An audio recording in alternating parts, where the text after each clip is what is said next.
Hello students, मैं अंजू वर्मा। आज हम ऑनलाइन क्लासेस में ई कॉमर्स की एप्लीकेशंस और इलेक्ट्रॉनिक पेमेंट सिस्टम के बारे में जानेंगे। हमने पिछली ऑनलाइन क्लासेस में ई कॉमर्स के बारे में जान लिया था कि ई कॉमर्स क्या होता है, इसके एडवांटेजेस या डिसएडवांटेजेस क्या होते हैं। अब हम इस वाली ऑनलाइन क्लासेस की वीडियो में ई कॉमर्स की एप्लीकेशंस और इलेक्ट्रॉनिक पेमेंट सिस्टम के बारे में जानेंगे। सबसे पहले हम बात करते हैं एप्लीकेशंस ऑफ ई कॉमर्स की। एप्लीकेशन ऑफ ई कॉमर्स का मीनिंग ये होता है कि ई कॉमर्स का यूज़ कहाँ कहाँ हो रहा है, वो सब एप्लीकेशंस कहलाती है। आजकल तो हर जगह ही हम ई कॉमर्स का ही यूज़ कर रहे हैं। ई कॉमर्स के द्वारा ही हम बिज़नेस कर पाते हैं या शॉपिंग कर पाते हैं या कोई भी मनी ट्रांसफ़र वगैरह हमको करना है या जो भी हम पब्लिशिंग वगैरह, टिकट बुकिंग वगैरह, ये सब हम कर पा रहे हैं। तो ये सब एप्लीकेशंस होती हैं ई कॉमर्स की। सबसे पहले हम बात करते हैं ऑनलाइन मार्केटिंग एंड परचेसिंग की। तो यहाँ पर ये हमको बताता है ई कॉमर्स कि data collection about customer behaviour, preference, needs and buying pattern in possible through web और ई कॉमर्स। ई कॉमर्स के द्वारा ही हम क्या कर पा रहे हैं, ऑनलाइन मार्केटिंग या परचेसिंग कर पा रहे हैं। हमें किसी प्रोडक्ट को अगर किसी को बेचना है तो हम उस प्रोडक्ट के लिए पूरी एक ऑनलाइन वेबसाइट के ऊपर हम ऑनलाइन मार्केटिंग करेंगे, चाहे फिर वो डिजिटल मार्केटिंग भी कहलाता है। उसके द्वारा हम अपने प्रोडक्ट की जानकारी सबको देंगे। और अगर हमको किसी प्रोडक्ट की जानकारी लेना है तो ऐसी बहुत सारी वेबसाइट्स होती हैं जो उस प्रोडक्ट की जानकारी देती है, तो हमको ऑनलाइन ही हम उसको जानकारी लेके ऑनलाइन परचेसिंग कर सकते हैं।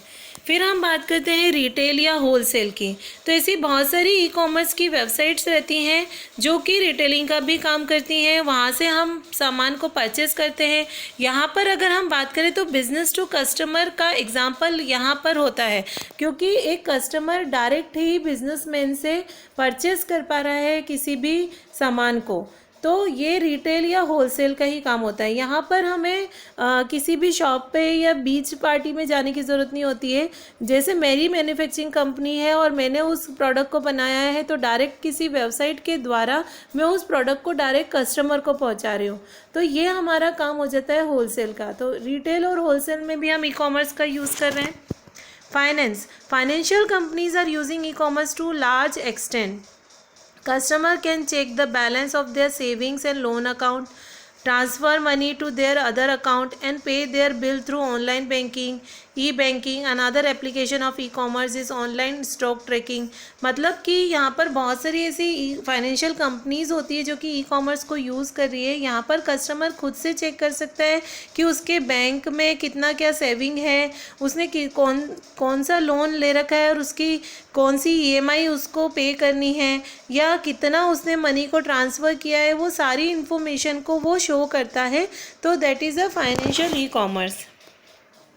Manufacturing. E-commerce is also used in the supply chain operation of the company, and some companies from an electronic exchange by providing together buy and sell goods, trade market information and run back office information such as inventory control.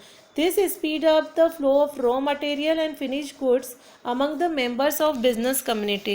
Manufacturing में ये रहता है कि अगर मैं manufacturing company हूँ तो मैंने डायरेक्ट ही उसको बाय किया है और सेल किया है गुड्स को, तो ये भी हमें कौन प्रोवाइड कर रहा है, एक मैन्युफैक्चरिंग ई कॉमर्स प्रोवाइड कर रहा है। ये एक सप्लाई चेन ऑपरेशन की तरह वर्क करता है कि एक कंपनी ने दूसरे को दिया, दूसरे ने तीसरे को दिया, इस तरह से हम एक्सचेंज करके बाय एंड सेल गुड्स कर सकते हैं। Online auction, customer to customer. जैसे मान लीजिए अगर मैं कोई एक कस्टमर हूँ और मेरे को अपना एक प्रोडक्ट बेचना है। जैसे अभी आपने सुना होगा वेबसाइट ओलेक्स के बारे में, वहाँ पर कस्टमर टू कस्टमर रिलेशनशिप ही होता है, customer to customer e commerce होता है। जैसे एक कस्टमर को अपना सामान बेचना है तो दूसरा कस्टमर उससे परचेस करेगा और दूसरे कस्टमर को अगर ख़रीदना है तो वो कस्टमर से ही सामान को ख़रीदेगा। तो यहाँ पर जो भी ट्रांजेक्शन हो रहा है या जो भी इंफॉर्मेशन का एक्सचेंज हो रहा है वो सब कस्टमर टू कस्टमर हो रहा है। तो customer to customer e commerce में डायरेक्ट सेलिंग कस्टमर्स के बीच में होती है। इसको हम बोलते हैं online auction. E banking, e banking को हम ऑनलाइन बैंकिंग भी बोल सकते हैं, ई बैंकिंग को हम वर्चुअल बैंकिंग भी बोल सकते हैं। ई बैंकिंग का मतलब ये होता है कि यहाँ पर कस्टमर किसी बैंक के द्वारा जुड़ा है और ऑनलाइन पे कर पा रहा है, जैसे कि इंटरनेट बैंकिंग। इसके पास में आईडी पासवर्ड होता है, वो अपना फ़ंड ट्रांसफ़र कर सकता है। ये हमको एक बैंक ही प्रोवाइड करके देता है ताकि हम उसमें सारी ये चीज़ें कर सकें। उसमें हमको सारी डिटेल मिलती है अपने अकाउंट्स की, और बहुत सारी चीज़ें, सेलिंग परचेसिंग हो सकती है, मनी ट्रांसफ़र हो सकता है। ये सारे काम हम ई बैंकिंग में कर सकते हैं। Online publishing. Online publishing includes the digital publication of e-books, digital magazines and development of digital libraries and catalogs. सीधा सा है कि अगर मान लीजिए आपको कोई बुक परचेज़ करनी है और वो ऑफलाइन नहीं मिल रही है, तो आप उसको ई बुक करके डाउनलोड कर सकते हो उसकी। तो ई बुक डाउनलोड करना मतलब कि हमारी बुक्स को हमने क्या करा है, ऑनलाइन डाला है, और उस ऑनलाइन बुक्स को हम ऑनलाइन ही परचेज़ कर पा रहे हैं।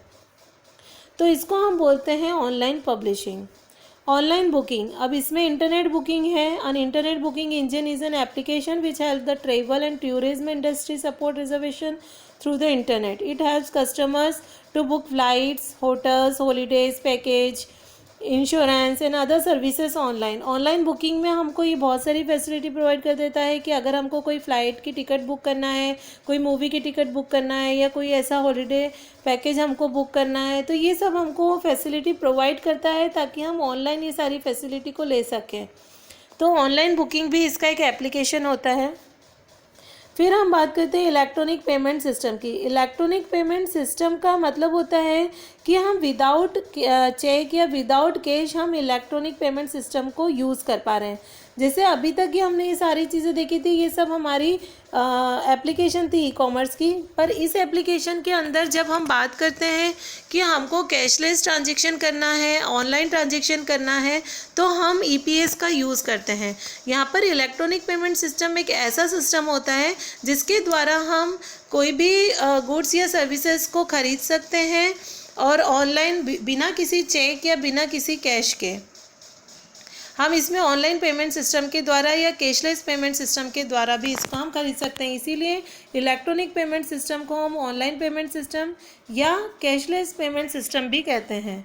अब हम बात करते हैं ईपीएस के बहुत सारे टाइप्स होते हैं। जैसे हमने ये तो सुन लिया कि ई कॉमर्स में हम सेल परचेसिंग कर रहे हैं या मनी ट्रांसफ़र कर रहे हैं या बहुत सारी चीज़ें कर रहे हैं। ईपीएस में भी हमने देख लिया कि इलेक्ट्रॉनिक पेमेंट सिस्टम होता है। लेकिन ये इलेक्ट्रॉनिक पेमेंट सिस्टम कितने तरह के होते हैं? बहुत सारे तरीके से हम ऑनलाइन पेमेंट सिस्टम कर सकते हैं। सबसे पहले हम बात करते हैं इसमें डेबिट कार्ड की। डेबिट कार्ड एक स्मॉलेस्ट प्लास्टिक कार्ड होता है with the unique number mapped with the bank account number. मतलब कि ये बैंक से हमारा मैप्ड रहता है। इसके द्वारा हम क्या कर सकते हैं, कोई भी सामान की परचेसिंग कर सकते हैं, और एटीएम से हम पैसे निकालने और डालने का काम भी हम डेबिट कार्ड से कर सकते हैं। सेकेंड इसका फीचर है credit card.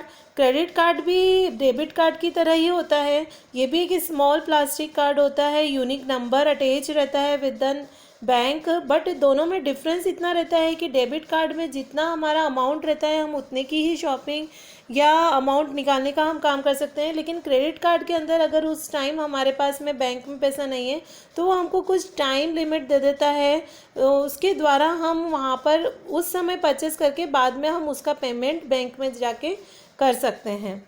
Smart card is again similar to the credit card और debit card, but it has an small micro processor chip embedded in it. मतलब इसमें एक माइक्रो चिप एम्बेडेड होती है जिसके अंदर कस्टमर की एक पर्सनल इन्फॉर्मेशन रहती है। आजकल डेबिट कार्ड के अंदर भी आपकी माइक्रो प्रोसेसर चिप आने लगी है, तो वो कार्ड भी हमारा स्मार्ट कार्ड की तरह ही वर्क करता है। ई वॉलेट भी एक इलेक्ट्रॉनिक कार्ड का ही एक टाइप होता है। इसके अंदर हम ऑनलाइन कुछ भी हम परचेसिंग या सेलिंग कर सकते हैं। जैसे मान लीजिए ई वॉलेट में हम इसमें ना तो हम स्मॉलेस्ट कार्ड का प्लास्टिक कार्ड का यूज़ करें और ना ही हम इसमें डायरेक्ट ऑनलाइन पेमेंट सिस्टम करते हैं। मतलब इसमें बहुत सारी ऐसी एप्लीकेशंस होती है जो हमको ई वॉलेट फैसिलिटी प्रोवाइड करती है। उसके अंदर अगर हम मनी को डाल के रखते हैं तो उसके द्वारा हम डायरेक्ट ही कोई भी सामान की परचेसिंग कर सकते हैं। उसके लिए इंटरनेट होना कंपलसरी। इसमें सभी जितना भी हम ई कॉमर्स या ईपीएस सिस्टम सब देख रहे हैं, सभी में एक इलेक्ट्रॉनिक डिवाइस, नेटवर्क, इंटरनेट होना ज़रूरी होता है। ई वॉलेट भी इंडिविजुअली बैंक अकाउंट से जुड़ा हुआ होता है। ई money E-money transaction refer to situation where payment is done over the network and amount gets transferred from the one financial body to another financial body without any involvement of middleman। मतलब कि अगर कोई bank नहीं खुला है या bank staff हमारे पास में नहीं है, उसके अलावा भी हम ई मनी के द्वारा ट्रांसफ़र कर सकते हैं अपने अमाउंट एक अकाउंट से दूसरे अकाउंट में, और यह हमको फास्टेस्ट फैसिलिटी प्रोवाइड करता है। इसके द्वारा हम बहुत ही अच्छे से और बहुत ही जल्दी हम मनी को ट्रांसफ़र कर सकते हैं। यह कन्वीनियंट रहता है और हमारा बहुत सारे टाइम को सेव करता है। नेट बैंकिंग को हम ई बैंकिंग, वर्चुअल बैंकिंग या ऑनलाइन बैंकिंग भी कहते हैं। इसे हम इंटरनेट बैंकिंग भी कहते हैं। इसमें किसी बैंक के द्वारा हमें इंटरनेट बैंकिंग का आईडी पासवर्ड प्रोवाइड कर दिया जाता है, जिसके द्वारा हम मनी ट्रांसफ़र कर सकते हैं या किसी सामान को हम परचेसिंग कर सकते हैं, बिल का भुगतान कर सकते हैं, कोई फ़ीस वगैरह पे करनी है हमको तो वो भी हम कर सकते हैं। इंटरनेट बैंकिंग भी हमको ऐसी फैसिलिटी प्रोवाइड करता है। Mobile payment. A mobile payment is a money payment made for product or services through a portable electronic device such as a tablet or cell phone। मतलब कि cell phone mobile payment system ऐसा system है जिसमें बहुत सारी हम apps download करके भी हमारा सेलिंग परचेसिंग वाला काम कर सकते हैं। जैसे आपका भीम ऐप है या पेटीएम है या फ़ोनपे है या गूगल पे है, ये सारे हमारे मोबाइल पेमेंट सिस्टम में ही आते हैं। इनके द्वारा भी हम अगर हमको रिचार्ज करना है, फ़ीस पेमेंट करना है या किसी भी शॉपिंग करना है, कुछ भी ख़रीदना है या मनी ट्रांसफ़र करना है, तो मोबाइल पेमेंट सिस्टम के द्वारा भी हम इजीली कर सकते हैं। अब हम बात करते हैं इलेक्ट्रॉनिक फ़ंड ट्रांसफ़र की। इलेक्ट्रॉनिक फ़ंड ट्रांसफ़र भी इलेक्ट्रॉनिक ट्रांसफ़र होता है मनी का एक बैंक से दूसरे बैंक में। इलेक्ट्रॉनिक फ़ंड ट्रांसफ़र के द्वारा हम किसी भी इलेक्ट्रॉनिक डिवाइस से विदाउट एनी बैंक स्टाफ हम मनी को ट्रांसफ़र कर सकते हैं। यहाँ पर हम किसी भी जैसे आरटीजीएस हुआ या एनईएफटी हुआ, तो यहाँ से हम इलेक्ट्रॉनिक फ़ंड ट्रांसफ़र कर सकते हैं एक अकाउंट से दूसरे अकाउंट में। अब हम बात करते हैं इसके एडवांटेजेस और डिसएडवांटेजेस की। एडवांटेजेस तो सभी को पता है कि इसके द्वारा हम फ़ीस पेमेंट कर पा रहे हैं, मोबाइल रिचार्ज कर पा रहे हैं, शॉपिंग कर पा रहे हैं या बिल पेमेंट कर पा रहे हैं, या हम किसी भी भीम ऐप या पेटीएम, फ़ोनपे जैसी सुविधा का लाभ ले पा रहे हैं, या हम ऑनलाइन या ऑफलाइन कोई भी सामान की परचेसिंग करते तो वहाँ पर हम इजीली पेमेंट कर पा रहे हैं। यह हमको टाइम सेविंग फैसिलिटी भी प्रोवाइड करता है। बहुत सारी ऐप हमें कैशबैक फैसिलिटी भी प्रोवाइड करती है, तो वो भी इसका एक एडवांटेज है। हम किसी भी बैंक के ओपन या ना ओपन होने पर भी पेमेंट को रिसीव या दे पा रहे हैं, या फिर हम मनी ट्रांसफ़र कर पा रहे हैं एक बैंक टू अनदर अकाउंट। तो ये सारे इसके एडवांटेजेस होते हैं। तो उसी के साथ साथ इसके डिसएडवांटेजेस भी हैं। डिसएडवांटेजेस ये कि सबसे पहले डिसएडवांटेज होता है सर्विस फ़ी, कि जब भी ये पेमेंट गेटवे होता है या थर्ड पार्टी पेमेंट प्रोसेसर होता है, ये चार्ज ले लेता है सर्विस के, तो वो भी इसका एक ड्रॉबैक है। या कई बार हमारा पैसा बीच में अटक जाता है थर्ड पार्टी सिस्टम पे, कि हमने अगर किसी भी चीज़ की बुकिंग करी है और वो बुकिंग हम किसी मोबाइल ऐप के द्वारा कर रहे हैं और एक वेबसाइट से कर रहे हैं, तो यहाँ पर थर्ड पार्टी ट्रांजैक्शन होता है। तो कई बार ऐसा होता है कि थर्ड पार्टी ट्रांजैक्शन में हमारा पैसा रुक जाता है, तो वो भी हमको मिलने में बहुत ज़्यादा डिफ़िकल्टीज आती है। हम कभी भी इसके द्वारा और भी है जैसे वनरेबिलिटी और टू साइबर क्रिमिनल्स, कि हमारा कोई कार्ड अगर चोरी हो जाता है या किसी को हमारे आईडी या पिन कोड के बारे में पता चल जाता है, तो वहाँ पर भी हमको मनी स्टोलन के चांसेस ज़्यादा हो जाते हैं या फ्रॉड केस वगैरह ज़्यादा हो जाते हैं। कई बार हम इसमें टेक्निकल प्रॉब्लम का भी इशू आ जाता है, तो टेक्निकल प्रॉब्लम के कारण कोई सर्वर डाउन है तो उस समय हमारी बुकिंग नहीं हो पा रही है, या हमारी बुकिंग बीच में अटक गई है, या हमने कोई ऑफलाइन करा है तो वहाँ पर भी हम ऑनलाइन मेथड का यूज़ कर रहे हैं तो वो भी इनकन्वीनियंट हो रहा है। तो बहुत सारे ऐसे ड्रॉबैक्स होते हैं ईपीएस सिस्टम के भी, तो जिसके द्वारा हमारे बहुत सारे ऐसे ट्रांजेक्शन्स फेल्ड हो जाते हैं। तो ये सारे इसके डिसएडवांटेजेस कहलाते हैं।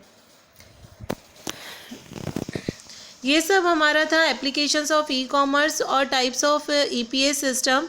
अगर स्टूडेंट्स आपको ये वीडियो अच्छा लगा हो तो इसको लाइक और सब्सक्राइब ज़रूर कीजिएगा, और अगर इसमें कोई भी डिफ़िकल्टी हो तो कमेंट बॉक्स में डाल दिएगा। मैं आपकी सारे डाउट्स को क्लियर करने की पूरी कोशिश करूँगी। Thank you.